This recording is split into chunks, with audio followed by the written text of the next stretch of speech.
할렐루야. 오늘의 설교 제목은 하나님의 아들 예수시라. 히브리서 4장 14절에서 16절에 있는 말씀입니다. 사람은 사회적 동물입니다. 다시 말하면 혼자 살 수 없는 존재라는 것입니다. 그래서 하나님께서 아담을 창조하신 후에 홀로 거하는 것이 좋지 않아서 하와를 창조하신 것입니다.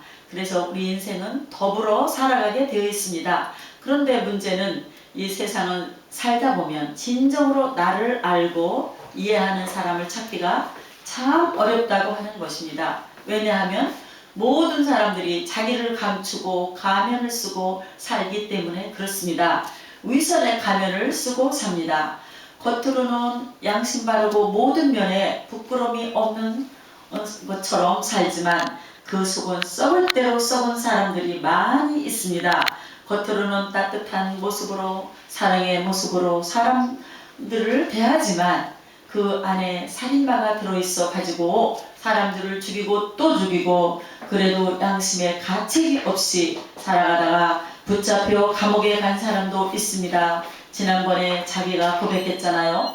자기가 15사람을 죽였다고. 그러나 동네 사람들은 그 사람을 착한 사람, 조용한 사람으로만 기억하지 그를 살인마로 아무도 기억하고 있지 않았습니다. 진정 나를 알고 이해해주는 사람은 만나는 것은 참으로 어렵습니다. 그래서 사람이 애로운 것입니다. 애로워요. 내 마음을 다 털어놓고 진정으로 얘기할 대상을 만나는 것이 얼마나 어려운지 모릅니다.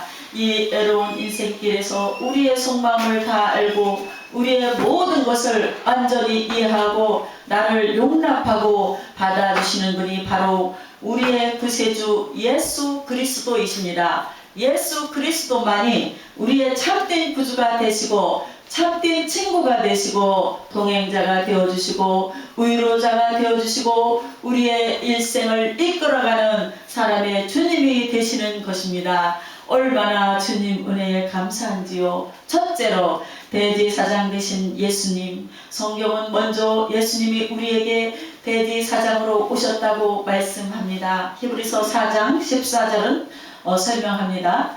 그러므로 우리에게 큰 대제사장이 계시니 성천하시니 곧 하나님의 아들 예수시라. 우리가 믿는 도리를 굳게 잡을지어다. 구약시대에 하나님 앞에 나아가는 것은 매우 제한되어 있었습니다. 죄를 짓고 속죄함을 받기 위해서는 하나님과 인간 사이에 제사장이 있어서 그 제사장이 하나님 앞에 대신 그 속죄를 제사를 드려 주었습니다. 누구나 죄를 지면 자기 집에서 가장 아끼는 짐승을 데려다가 제사장 앞에 잡고 피를 흘리는 모습을 자기가 보면서 내가 죄 지으면 안 되는데 하며 그곳에서 그 피를 뿌려 속죄 제사를 받습니다. 자기가 사랑하는 그 짐승을 자기가 보는 앞에서 칼을 들어 죽이고 피 흘리는 모습을 보면서 다시는 죄 짓지 않겠다고 고개를 절레절레 졌지만 돌아서서 또 죄를 짓고 또 사랑하는 양을 가져다가 염소를 가져다가 또 피를 흘리고 또 피를 흘리고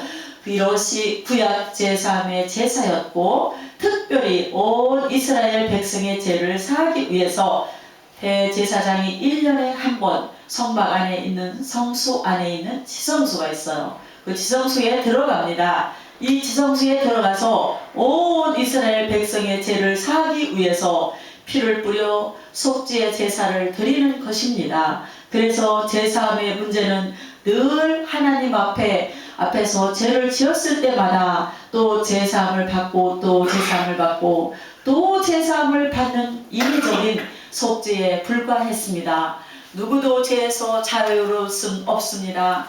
피의 제사를 정해놓으신 것은 그 사람의 죄를 대신하여 누가 죽어야 하는데 짐승이 대신하여 죽은 것입니다. 집에서 애완용 개를 기르는 분이 많이 있죠. 여러분이 죄를 지을 때마다 개가 죽었다면 애완용 개가 살아남지 못하고 씨가 말라버릴 것입니다. 우리가 그렇게 죄를 많이 지으니까. 그런데 하나님께서 우리 죄를 사하시기 위해서 예수님을 이 땅에 보내주셨습니다. 죄 없으시 예수님이 인간의 육신을 입고 이 땅에 오신 것입니다. 성령으로 말미암아 마리아의 몸을 빌려 태어나서 이 땅에 오신 것입니다. 왜요? 우리의 죄를 사하기 위해서 그 예수님이 친히 대제사장이 되시고 친히 속죄의 양이 되어 주셔서 십자가에서 피를 흘려 죽으심으로 우리에게 구원의 문을 열어주신 것입니다. 지성소에서 성소로 들어가면 휘장이 있는데 이 휘장은 얼마나 단단히 짰는지 양 옆에서 소가 10마리씩 끌어도 휘장이 찢어지지 않는데 예수님께서 십자가에서 다 이루었다 하실 그때 휘장이 위로부터 아래까지 쫙 찢어져 내렸습니다. 마태복음 27장 50절은 설명합니다. 예수께서 다시 크게 소리 지르시고 영원히 떠나시니라. 이에 성소 휘장이 위로부터 아래까지 찢어져 둘이 되고 땅이 진동하며 바위가 터지고 1년에 단 한 번 그것도 대제사장이 자기의 죄를 다 사함받고 정결한 모습으로 들어가기 전에는 아무도 못 들어가던 그 자리를 예수님이 그 십자가에서 자신이 속죄 제물이 되어 죽으심으로 휘장이 열린 것입니다. 휘장이 찢어진 것은 하나님과 우리 사이를 가로막고 있는 죄의 담이 무너졌다고 하는 것을 말하는 것입니다. 예수를 믿기만 하면 예수님의 보혈의 공로를 힘입어 우리가 하나님 앞에 나아갈 수 있게 되는 것입니다. 1년에 단 한 번 대제사장밖에 나가지 못했던 그 지성소에 우리는 예수님의 보혈의 능력을 힘입어 지금도 매일 순간마다 나갈 수 있게 되는 것입니다. 아멘 할렐루야. 만일 우리가 아무 때나 원할 때 대통령을 자유롭게 만난다면 큰 특권인 것입니다. 존 F 케네디 대통령 시절에 대통령이 강연회를 하는데 사진 한 장이 찍혔습니다. 강연회를 하는 테이블 밑에 그 아들이 기어 들어와서 장난치고 있었어요. 아들의 특권입니다. 그런데 죄덩어리인 우리가 예수님을 믿음으로 말미암아 온 우주를 지으시고 다스리시는 하나님 앞에 언제나 나아갈 수 있으니 얼마나 큰 은혜입니까? 할렐루야. 우리는 그 은혜로 주님 앞에 나아가는 것입니다. 불이 활활 타오르는데 가까이 가면 몸이 타고 화상을 입잖아요. 하나님이 워낙 거룩하시기 때문에 어떤 인간도 그 앞에 가까이 나아갈 수가 없는데 예수 보혈의 공로로 주님 앞에 나아가게 되었으니 이것은 은혜 중에 은혜이고 특권 중에 특권인 것입니다. 날마다 예수님의 보혈을 의지하여 주님의 보좌 앞에 나아가는 여러분 되시기를 주님의 이름으로 축원합니다. 둘째로 우리의 연약함을 아시는 주님, 우리의 연약함을 아시는 주님에 대하여 4장 15절을 이와 같이 설명합니다. 우리에게 있는 대제사장은 우리의 연약함을 동정하지 못하실 이가 아니요 모든 일에 우리와 똑같이 시험을 받으신 이로되 죄는 없으시니라. 예수님을 밝히는 거죠. 전능하신 하나님 아들이신 예수님, 그 예수님이 잠시 잠깐 인간이 되셨습니다. 그래서 태어나셔서 자라시며 모든 인간의 고난을 친히 경험하셨습니다. 배고플 때 배고픔을 느끼고 슬플 때 눈물을 흘리신 예수님이십니다. 요한복음 4장 6절에 말씀합니다. 거기 또 야곱의 우물이 있더라. 예수께서 길 가시다가 피곤하여 우물 곁에 그대로 앉으시니 때가 6시쯤 되었더라. 요한복음 11장 35절에 나사렛 무덤 앞에서 예수께서 눈물을 흘리시더라. 이와 같은 말씀이 기록되어 있습니다. 예수님이 어느 날 30살이 되어 성령의 기름 부으심을 받고 하나님의 아들이라고 그러니까 예수의 어머니 마리아와 요셉 사이에 태어난 형제들이 미쳤다고 그랬습니다. 늘 혼자 나가 있더니 미쳤다고 그랬어요. 동네 사람들이 정신병자가 나왔다고 그랬어요. 사람들이 몰려가서 그 말씀을 들으니까 당시 지도자들이 그를 미워했습니다.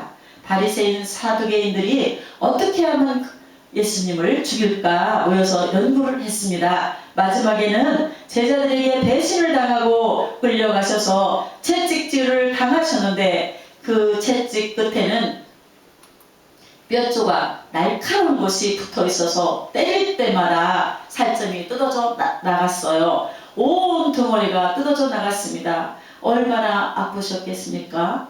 얼마나 아프셨겠습니까? 어디 손톱만 찧어서 손톱 하나만 빠져도 우리는 아프다고 이렇게 소리 지르는데 그 덩어리가 다 파여서 피를 흘리시고 골고다 언덕에 십자가를 지고 올라가시면서 여러 번이나 쓰러지고 머리에 가시멸관을 쓰고 십자가에 달려 손과 발에 못 박혀 피 흘리며 돌아가신 예수님, 완전한 인간이셨기 때문에 그 모든 고통을 다 느끼신 것입니다. 왜냐고요? 우리의 죄 때문이죠. 우리의 죄를 대신하기 위하여서, 우리의 연약함을 대신하기 위하여서 주님이 그 고난을 당하신 것입니다. 사람들이 여러분을 무시한다고요? 여러분을 짓밟는다고요? 예수님은 그보다 더한 멸시를 당하셨습니다. 이사야 53장 3절입니다.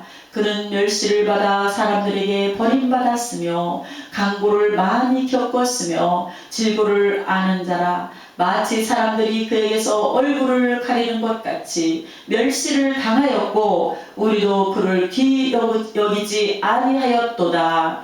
인간으로 오셔서 인간이 겪을 수 있는 모든 고난을 친히 경험하신 예수님, 그래서 우리의 연약함을 주님이 아시는 것입니다.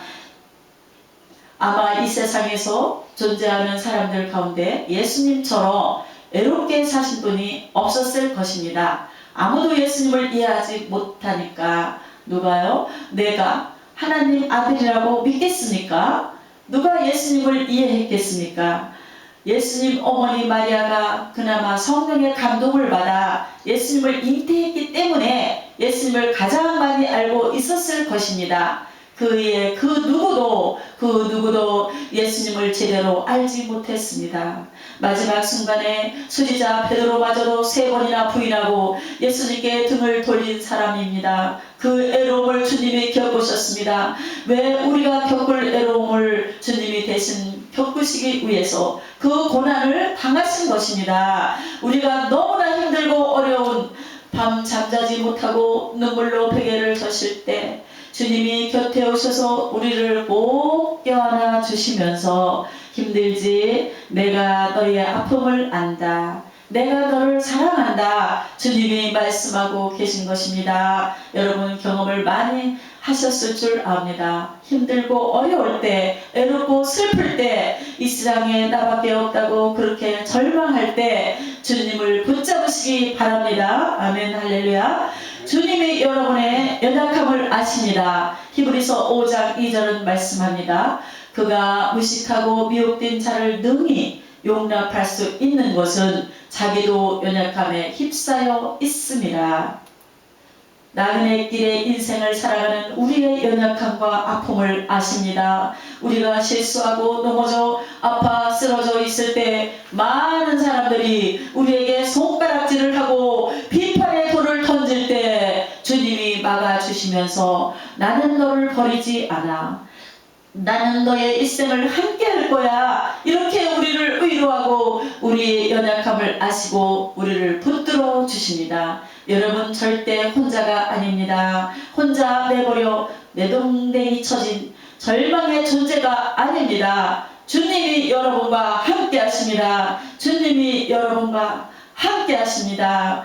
온 세상 날 버려도 주 예수 안 버려 끝까지 나를 돌아보시니 주는 저산 밑에 백합 빛나는 새벽별 이 땅 위에 비길 것이 없습니다. 할렐루야. 셋째로 긍휼히 여기시는 예수님, 긍휼히 여기시는 주님에 대해서 히브리서 4장 16절은 말씀합니다.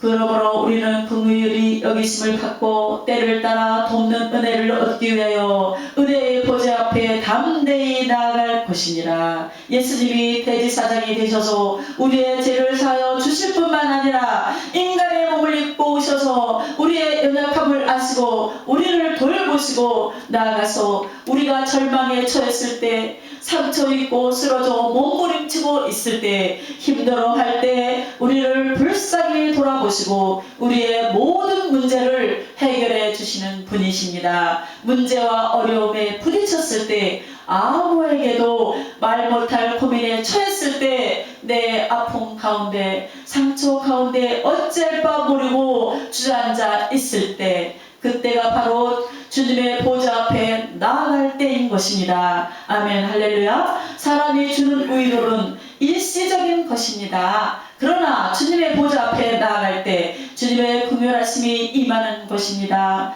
주님 앞에 나아가서 우리는 부르짖어야 합니다. 주님, 나를 불쌍히 여겨 주시옵소서.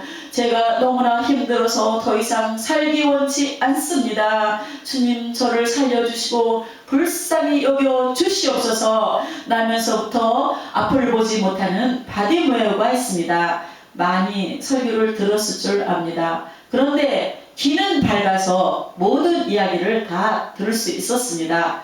듣다 보니까 예수라는 분이 오셨는데 그분이 모든 병을 고친다는 얘기를 들었습니다.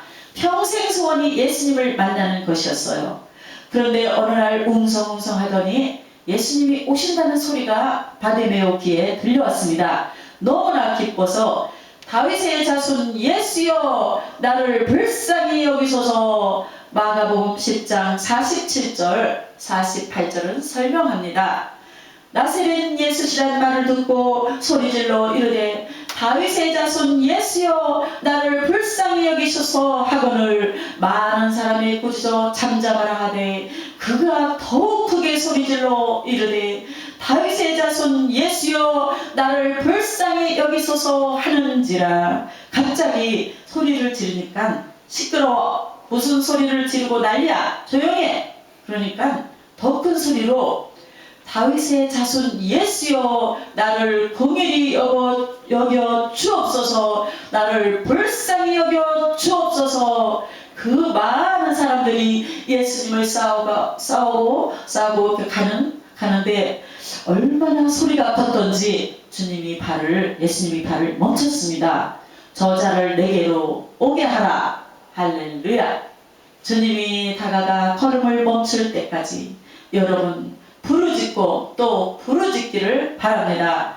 주님이 여러분을 만나 주실 때까지 부르짖어야 합니다. 때를 따라 돕는 은혜를 얻기 위해서 우리는 부르짖어야 하는 것입니다. 바디메오는 그 말을 듣고 너무 기뻤습니다. 주님이 나를 찾으신다고 하니까 자기가 유일하게 가지고 있는 전 재산인 겉옷을 내던져 버리고 예수님께로 달려갑니다.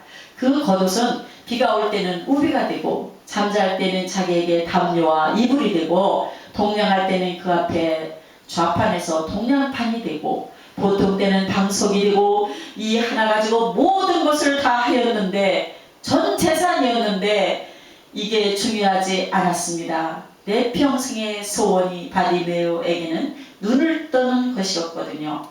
그래서 그 옷을 던져버리고 주님께 달려갑니다. 주님이 물으십니다. 내게 무엇을 하여 주기를 원하느냐? 예, 제가 보기를 원합니다. 내 믿음대로 될지어다. 주님께서 말씀하셨습니다. 여러분 소원이 있습니까? 주님 앞에 그 소원을 오늘 다 말씀하세요. 그러면은 주님께서 내 믿음대로 될지어다. 오늘 그 은혜를 체험하시기를 바랍니다. 주님 앞에서 부르짖고 또 부르짖어서 주님 앞에 불쌍히 여김을 받고 내게 무엇하여 주기를 원하느냐. 나의 소원은 이것입니다. 모두에게 소원이 있을 줄로 압니다. 저는 심히 연약하지만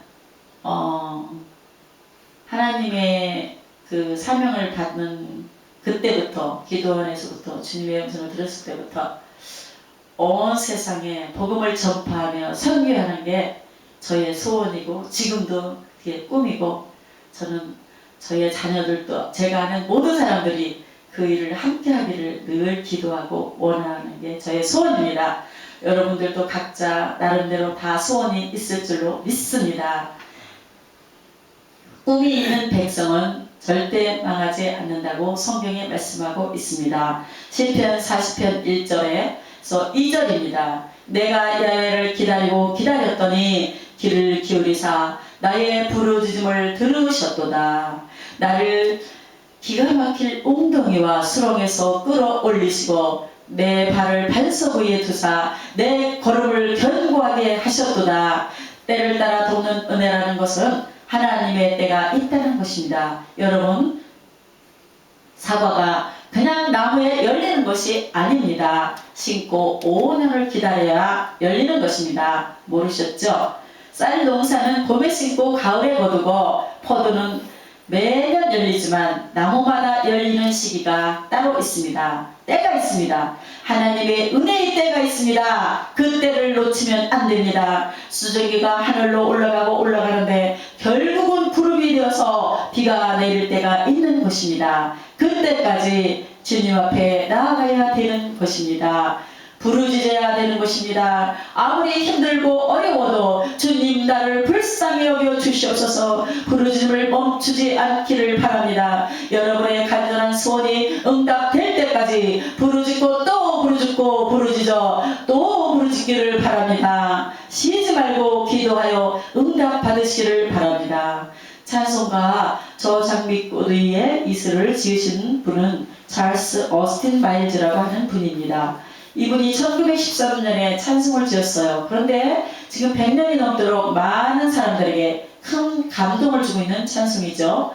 가장 절친한 친구 아담 가이벨이라는 친구가 있었는데 아담 가이벨은 8살 때 눈병으로 소변이 든 그런 친구였어요. 아주 가깝게 지내는 친구였는데 아담 가이벨이 애동딸이 있었습니다.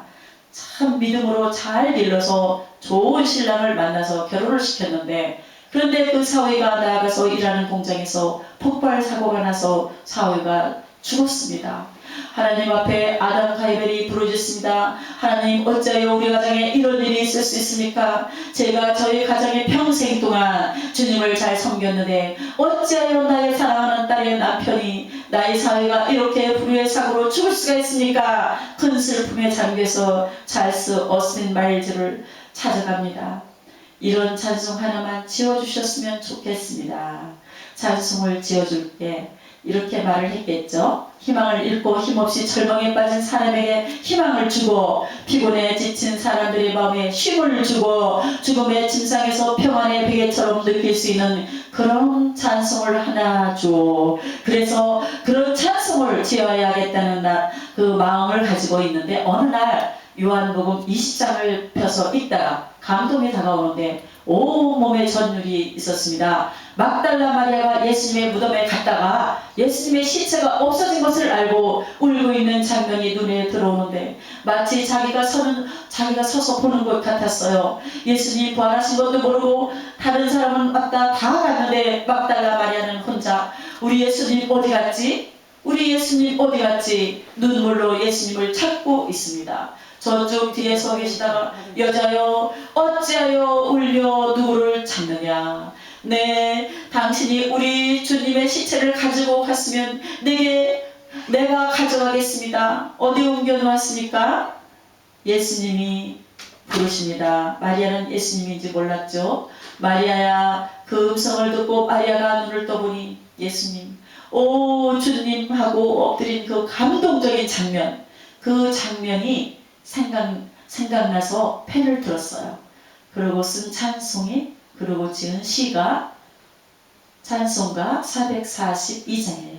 저 장미꽃 위에 있을 다 같이 1절 부르시겠습니다.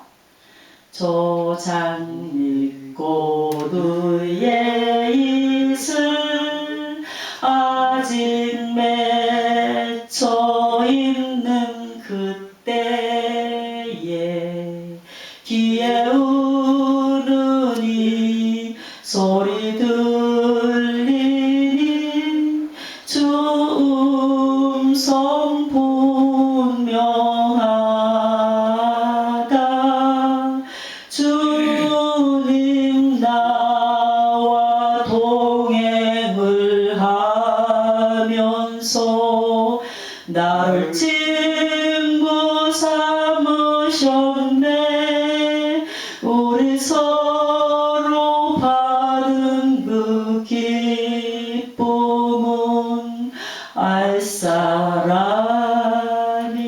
없도다. 주님이 우리 일생을 동행하시고 인도해 주십니다. 절대 절망하여 주저앉지 말고 외롭고 슬프고 힘들고 고통스럽고 죽고 싶은 마음이 들어도 주님 손 꼭 붙잡고 한평생 믿음으로 전진해 나가는 여러분 되시기를 주님의 이름으로 축원합니다. 아멘. 할렐루야.